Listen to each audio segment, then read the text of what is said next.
Maybe it's a classic or maybe a flop. Has Katie seen it? She probably has not. She'll sit down and watch it if it's good or it's bad.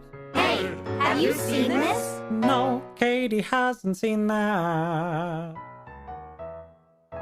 Hi, I'm Katie, and if I had a nickel for every time someone said to me, wait, you haven't seen this movie? Oh my God, you need to see this movie, I'd be very rich. So this is my podcast where I finally watch those movies you all have told me I need to see, and I tell you what I think. There be spoilers ahead as hot as a boiler. Are the rhyming spoiler tags getting better or worse? You decide. Today we are watching the movie Speed. This is the third movie out of 3 that folks were able to donate to St. Jude Children's Research Hospital and unlocked me watching a movie of their choice. This one is from the wonderful Chubbagins. And I won't lie, I've been wanting to watch Speed forever, and so thank you so much, Chubbagins, for moving this bad boy up the list. As with the others, I asked for 3 movies in case I had seen one of the movies that they wanted me to watch, and Chubbagins also offered up Fargo and No Country for Old Men, and I told Chubbagins, and now I'm telling you all, I've seen both of those, and I didn't love them. Fargo only had one interesting moment, don't you know? And we all know which moment that is. It is the leg in the wood chopper. But I mean, the whole movie, maybe I need to rewatch it. It's been a hot minute since I watched it. I probably watched it in college. So maybe if I go revisit it now, I'll enjoy it. So seen Fargo. I have also seen No Country for Old Men. And I think Javier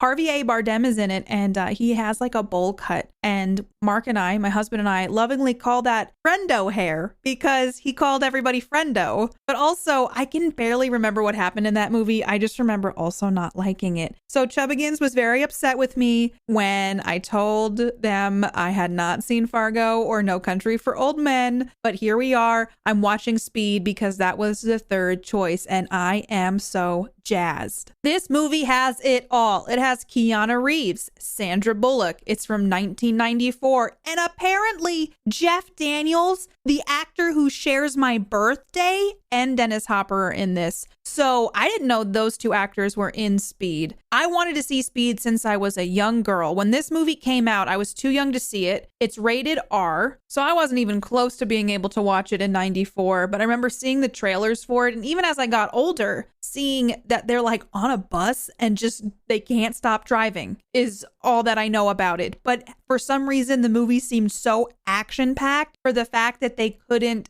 get off of this bus. So, how have I gotten here without seeing Speed? I think you just kind of forget about movies sometimes, and then you'll remember them or see something and go, oh my God, I want to watch that. So since I've been doing this podcast, I have always wanted to do Speed. Again, not the drug, I wanted to watch the movie, okay? And now I am finally watching it. And I'm trying not to read any of the plot summary. I'm hoping this will tap into that part of my heart that just absolutely loves the 90s. And there's a movie from the 90s called Breakdown, and it has Kurt Russell in it. And it's a movie about a couple who is driving cross country when their car breaks down and his wife disappears and all sorts of stuff goes down, and it's honestly held up. It was on Showtime and I watched it recently and I was like, hell yes, this movie still holds up, and I freaking love Breakdown. And so a 90s movie with cars in it, I'm sold. Plus Keanu Reeves and Sandra Bullock. So without further ado, I cannot wait to watch Speed. So let's watch Speed. As I was looking up the ratings, I see that there is a second Speed movie, Speed 2, Cruise Control. I think I remember hearing there was a sequel, but I don't know anything about it. Is Speed 2 a good movie? That came out in 97, but today it is the 94 original Speed. And this movie's reviews are a 7.2 out of 10 on Internet Movie Database, 94% on Rotten Tomatoes. That is one of the highest scores I have ever seen for Rotten Tomatoes,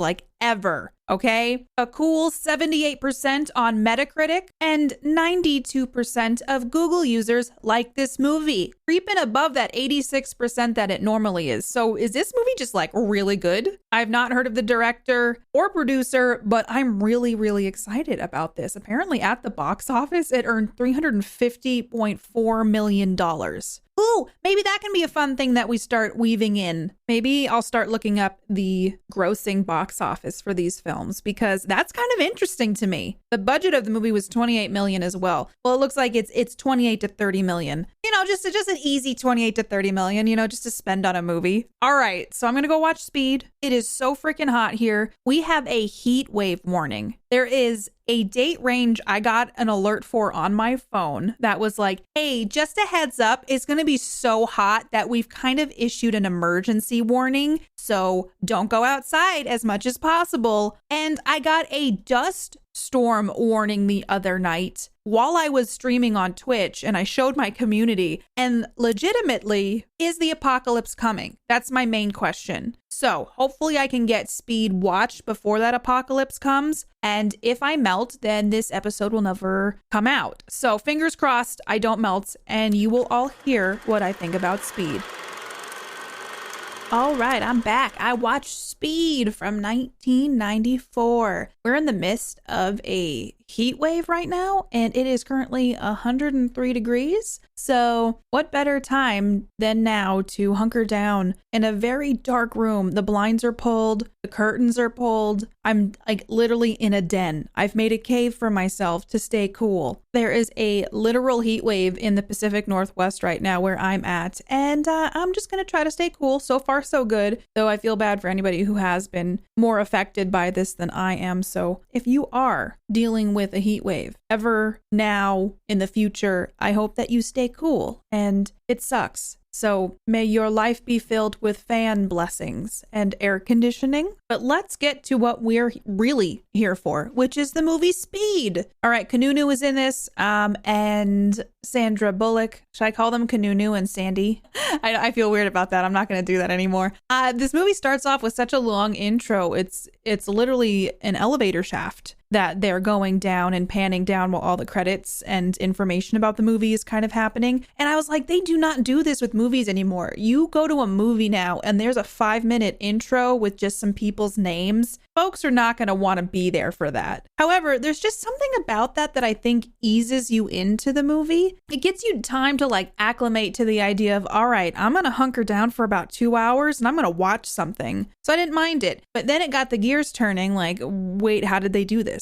And apparently, because I looked up some trivia, that the opening credit sequence descended down an elevator shaft and was created with a 35-foot miniature laying horizontally. So that's pretty cool. I love when movies have fun things like that because I'm like, oh my God, did they shoot in an actual elevator shaft? No, they made a little model and then they filmed that little model to make it look like a big model or a big elevator shaft. And I just think that stuff is so damn cool. So there's a little fun fact for you. This is also where we meet our villain played by Dennis Hopper. And I have to say, Dennis Hopper, I have seen almost exclusively with a beard in my entire life. So seeing him without a beard was quite the experience. And I just need to take some time to talk about Dennis Hopper's unhinged performance in this movie. I just don't even know how to explain it. He came across as a legit psychopath. The way that he delivered his lines and the laughing at the weirdest times, it was just, he was so bewildering, but it worked so well. I was like, this seems like a guy who would build bombs and blow up a bus. So kudos to Dennis Hopper. I would not want to meet his character in any situation at any point in time. So Dennis Hopper is setting up a bomb in an elevator shaft because he wants $3 million because, you know, that's just what he does. But he was kind of burned by a cop department. Is that what it is? A cop department, a police department where he worked for many years. And he had a bomb, an accident when he was defusing a bomb or something, and his thumb blew off. And so then he was like forced to retire,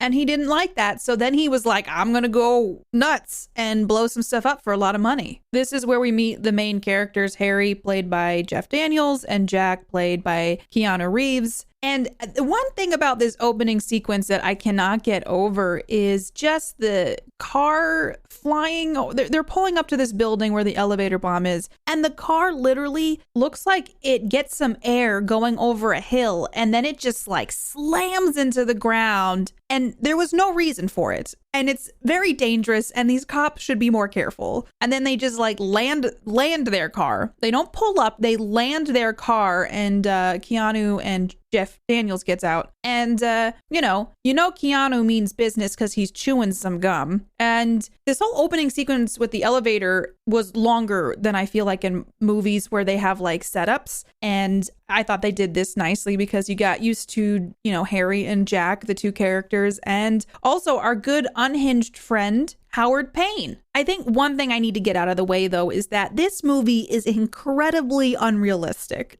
Everything they do in this movie is just, it's not going to happen physics-wise or logistically. So this movie, you just got to go into speed with the idea of like, this is just not actually possible, most of these scenarios. But if you take it at face value where you're like, action, Keanu's in it, Sandy B's in it. Again, I regret saying that. It's kind of fun. Okay, I guess that's a spoiler for my review. This movie's kind of fun, but also there's a lot of moments where I was just like, you can't do that. That's not possible. And then you just got to put that filter of movie magic wonder over your eyes and go, this isn't supposed to be a real situation. So just enjoy it for what it is. So this movie started out a lot different than I expected. I thought it was going to be all bus all the time. It wasn't. We got the setup in the elevator situation. We learned who our villain is, who was thwarted, and because he was thwarted, but made it seem like he blew himself up, sneaks back in and tries to ruin the day by,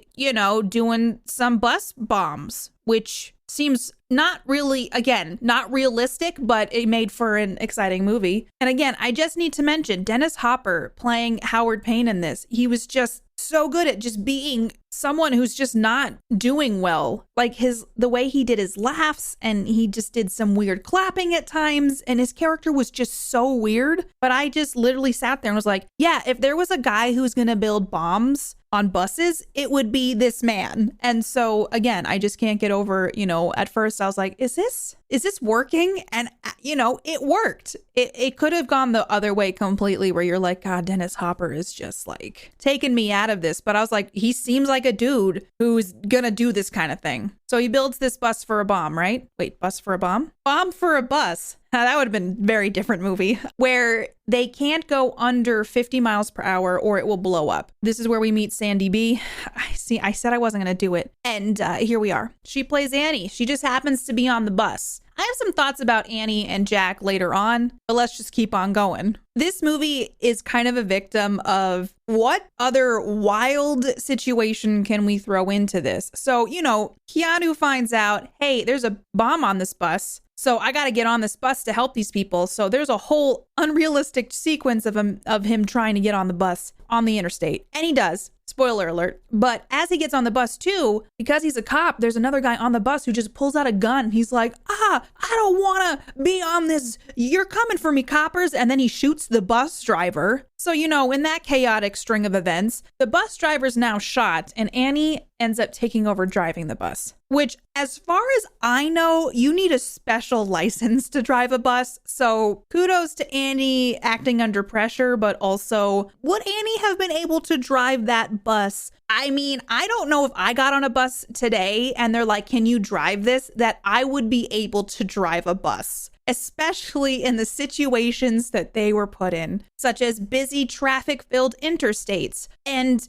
jumping a bridge. Can we talk about the bridge jump, please? So they find out, oh no, the road up ahead is cut off. They haven't finished the bridge. And I looked at my husband and I said, they better not jump this bus. And you want to know what they did? They jumped that bus. And it didn't look real. It didn't look like they really jumped that bus. And I want to be honest with you, if they had jumped that bus, they would not have made it. But there was no incline, and yet the bus gets some lift right before that jump, It just got a little pop. It pops up a bit, and I'm like, from what? It was a flat piece of road. Otherwise, that bus would have been, honestly, it would have driven into the other side of that bridge or have just fallen straight down at an angle. So I'm just going to say the bus jump is not how physics works. And it looked like it launched up before it even went off of the bridge. So that scene is going to forever stick with me because I just watched it and I was like, they didn't need to do that, but they did. You know, it was like they didn't need to, but they did it. I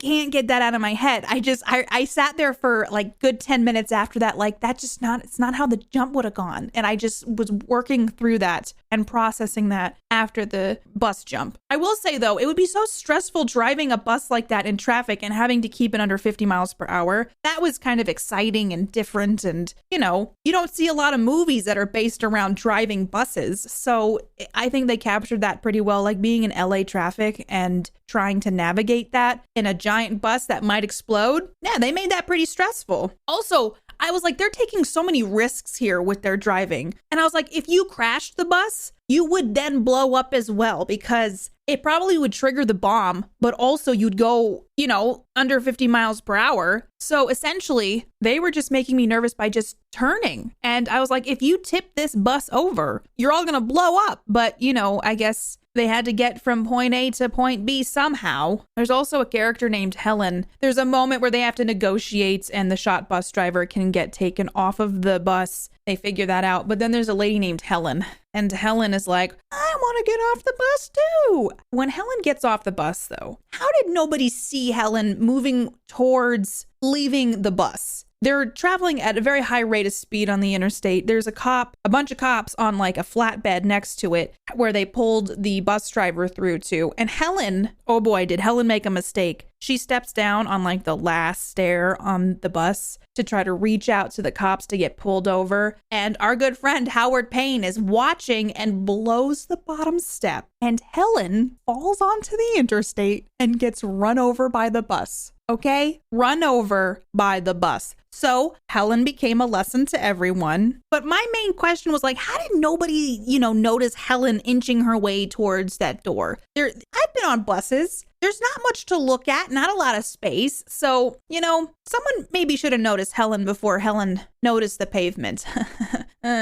One thing, coming back to Jack and Annie, I have to admit to you, their dynamic seemed very out of place for the stressful situation they were in. They're like flirting and like looking at each other and, you know, oh, I need you and you need your strength and oh my God. And I was like, you're on a bomb that you can drive. And I really don't think like now's a good time for connecting with someone in a romantic manner. If I was in that situation, I'd be like, what do I need to do to survive? Yes, Keanu, you're a cutie, but like I need to focus on driving this bus. I made a note in here that says, I hope they don't kiss. Guess what though? They kissed. So I just have to say there's moments where they like touch hands at one point and they're holding hands. And I'm like, Annie's trying to drive the bus, right? And I'm going, doesn't that seem like a wildly unsafe activity to do while you're driving a bus that has a bomb on it? Maybe keep your hands at 10 and 2 because you never know when you might need to correct or overcorrect or undercorrect when you're driving this bus bomb. I'm just saying. Let's also take a moment here to talk about when Jack goes to try to defuse the bomb and they put him on, I don't know what you would even call it, a broken down go-kart, and they release him underneath the bus to defuse this bomb. He doesn't have a helmet on because, you know,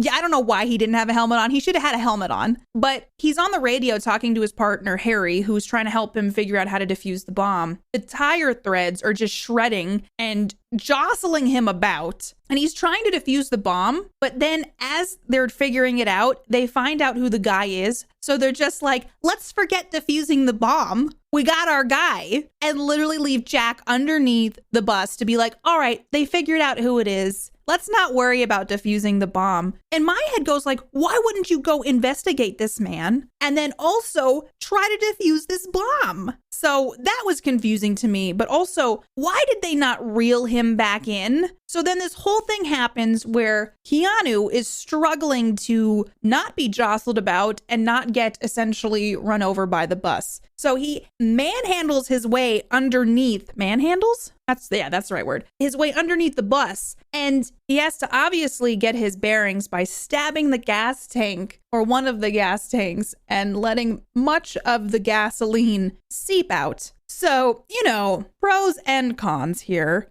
So they're hemorrhaging gas, and you're just going, could things get any worse? Yes, the answer is yes to that. So they get him back in the bus because like the floor comes out and the people in the bus pull him up. There's one man who's like big and strong and helps him up and stuff. And there's a line where he says essentially, man, you've got some big cojones to Keanu. But it was just a weird time to say the line because like his face was directly in front of Keanu's nether region. And I just noticed that. So do with that what you will. So they figured out, oh, hey, it's this Howard Payne dude. Let's go to his house. They go to his house. Jeff Daniels rolls up. They're all like, we got him, guys. And they go in. And I'm like, you're not very careful for bomb cops. They go into his house. I mean, I'm like, this guy makes bombs explode in elevators and on buses. And they just go to his house. And his house, he's rigged as a bomb. So the house blows up, killing Jeff Daniels, which was very upsetting to Jack. And I can understand. But I was also like, these are special bomb cops.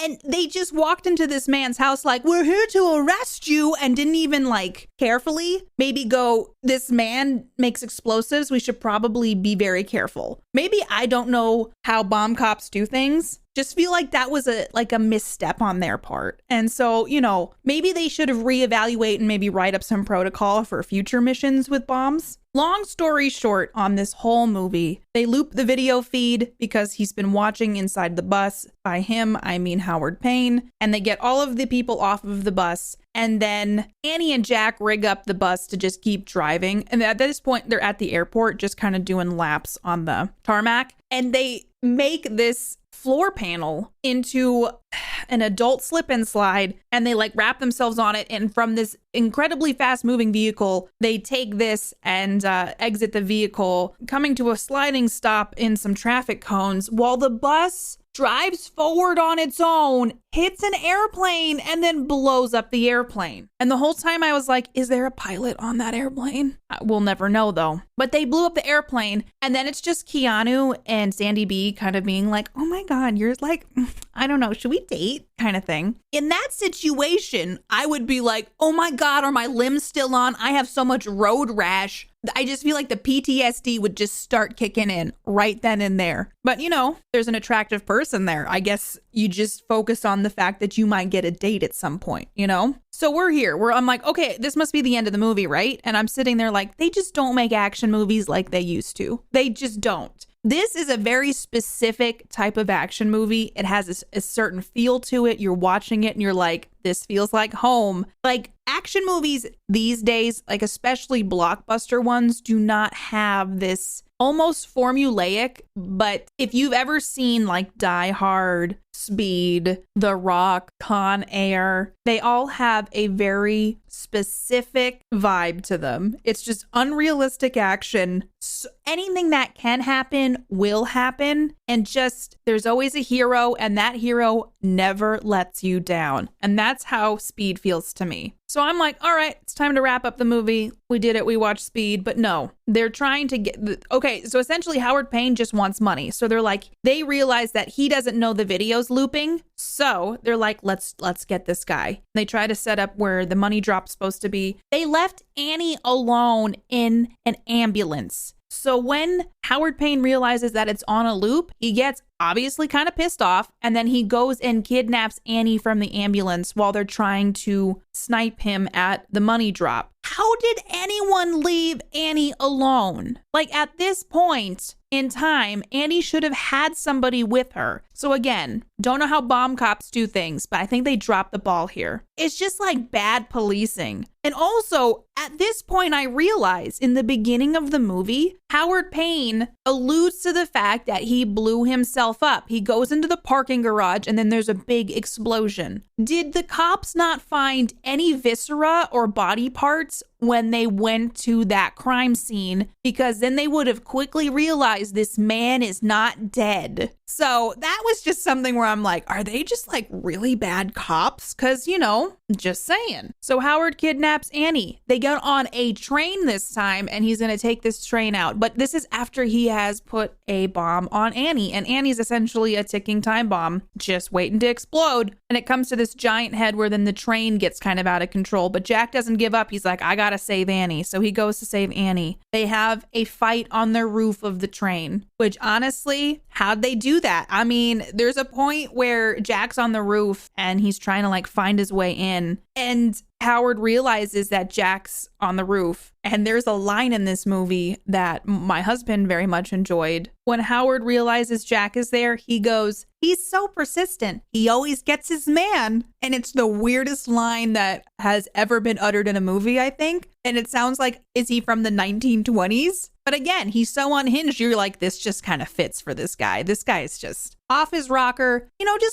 Just like, let's take his bombs away from him. I think the world will be a safer place. But then Howard gets on the roof of the train. I'm like, how did he get up there so quickly? They get into a tussle. Jack and Howard fight it out. And then essentially, Howard gets decapitated. Somehow, Jack manages to get the trigger for the bomb out of Howard's hand and gets down to Annie and is able to defuse it. However, there's a problem. Annie is attached by handcuffs to a pole on this train, and this train is veering out of control, and there's no track ahead. Of course there's no track ahead. So just when you think it's going to end, it doesn't. And they decide to jump the track, which I mean, you know what? The whole time I was like, what? Hold on. Everybody just take a breath. Jack says we're going to jump the track. And then he just like turns the train to full speed. And then they just kind of like hold each other. And the train obviously can't jump a track. It just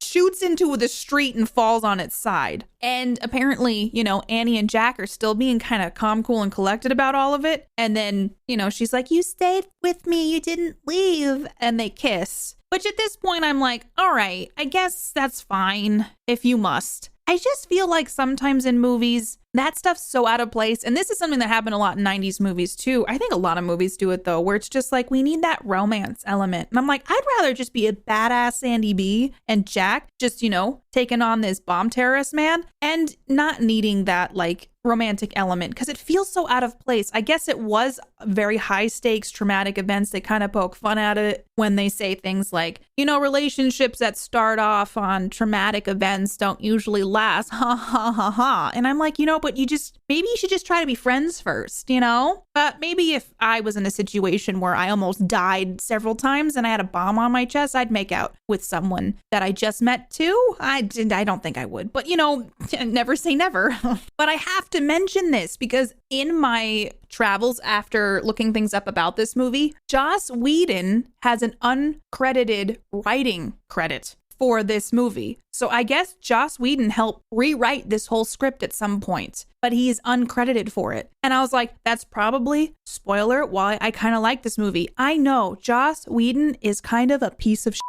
But I do have to say, I've always loved Firefly. I just finished watching all of Buffy the Vampire Slayer. I have thoughts about it. I watched all 7 seasons of Buffy. There's a lot of things that I'm like, okay, all right. But there's a lot of stuff in that too, which I did really, really enjoy. But I just thought it was so interesting that this was something that Joss Whedon had worked on. Like, what are the odds? And for all of you who are telling me to watch Angel, I'm going to watch Angel next. Part of me wonders, and I'm like, I don't know if it's possible, but like sitting down and recording a Katie hasn't seen that, talking about what I thought about Buffy the Vampire Slayer. I don't know if that's something you all would be interested in. It would be like a 1 episode thing where I just talk about the entire show and what I thought about it because I just watched it for the first time. I don't know. That could just be something for a rainy day. But let me know if you want that. So in the spirit of trivia, I thought it'd be fun to just mention some things I saw trivia-wise that I thought was interesting about the movie, such as Sandy B actually learned how to drive a bus for the film, passing her test on the first attempt. That's kind of cool. But again, you need a special driver's license to drive a bus. Okay. And because I made such a big deal out of this, the bus jump scene was done twice, as the bus landed too smoothly the first time. The bridge was actually there but erased digitally. And the bus jump scene was not in the original script. Director Jan de Bont came up with the idea one day when he was driving around LA and noticed one section of the I-105 freeway missing. So they just added that in, and that was one of the most memorable moments for me, but also it didn't need to be there. There's a lot of action in this movie. You have to admit, this movie is pretty action-packed. I noticed this too while I was watching this. The stunts for Keanu Reeves, I was like, it seemed like he did most of them. And I found a fun fact that said Kanunu did about 90% of his own stunts. So kudos to that. Apparently, the director cast Dennis Hopper as the villain because he didn't want a typical villain. He wanted Payne to be a regular guy who just snapped one day. Payne truly was something else, though. You have to admit, he made me uncomfortable. I wonder, did he make you all uncomfortable when you saw this movie? Howard Payne is kind of like, there's villains in movies and then there's like disordered people, and I feel like he falls under that kind of disordered person category. And one final fun fact, the watch Jack wears, a Casio G-Shock DW56000C, had been discontinued by the time filming started. However, the company had to start making them again due to the film's success, bringing about new demand. I wonder if they did still make those. I don't know for sure if they make the same exact one that Jack wears in this movie, but holy crap, Casio is still making watches that look like they're from the 80s and 90s, and I kind of love that. Now I want to get one, but I'm like, I don't need it. I don't need a Casio watch, but it's kind of cool to think about that they still exist and they have a legacy that continues to live on. So what am I going to be giving Speed, you might ask? What review has Katie come up with? I'm going to be giving this movie an 8 out of 10. Dennis Hopper's overacting. I liked Speed, the movie, not the drug. Thank you, Chubbagins, for recommending this movie to me. I think this is worth at least one watch in your lifetime. It's got a feel to it where if you just go in, put that movie magic glasses on and go, I'm just going to have a good time, I think it's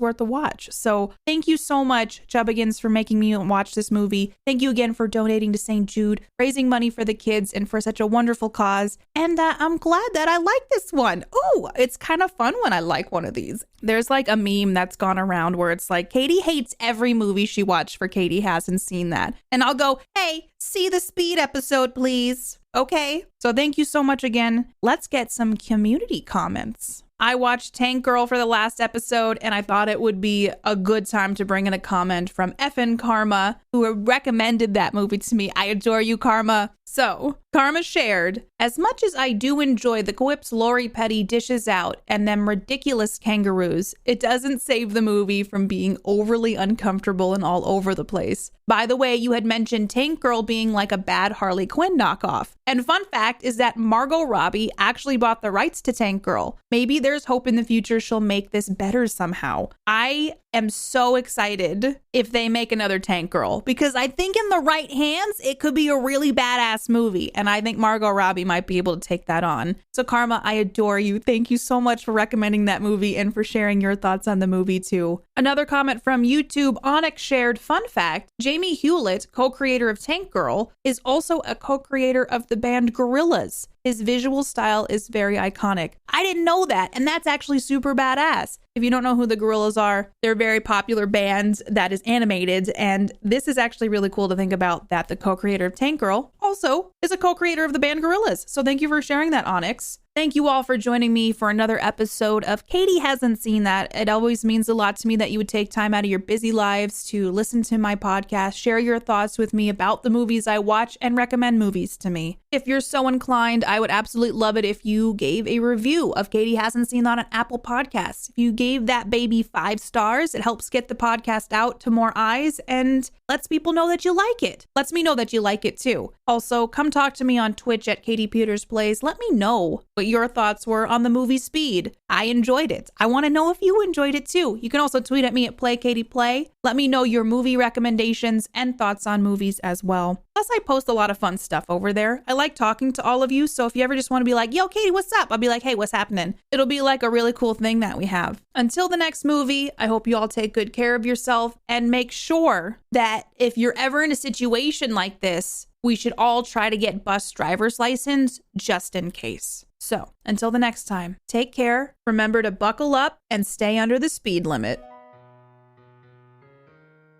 If you want to hang out with me more, or if you just want to yell at me for my thoughts on a specific movie, I stream over on Twitch at www.twitch.tv/KatiePetersPlays. Also, feel free to follow and chat with me on Twitter at PlayKatiePlay and on Instagram at KatiePetersPlays. Music written and performed by Mark Can Do It. Katie Hasn't Seen That is a part of the Geek Generation Network. Until next time, keep your popcorn warm for me.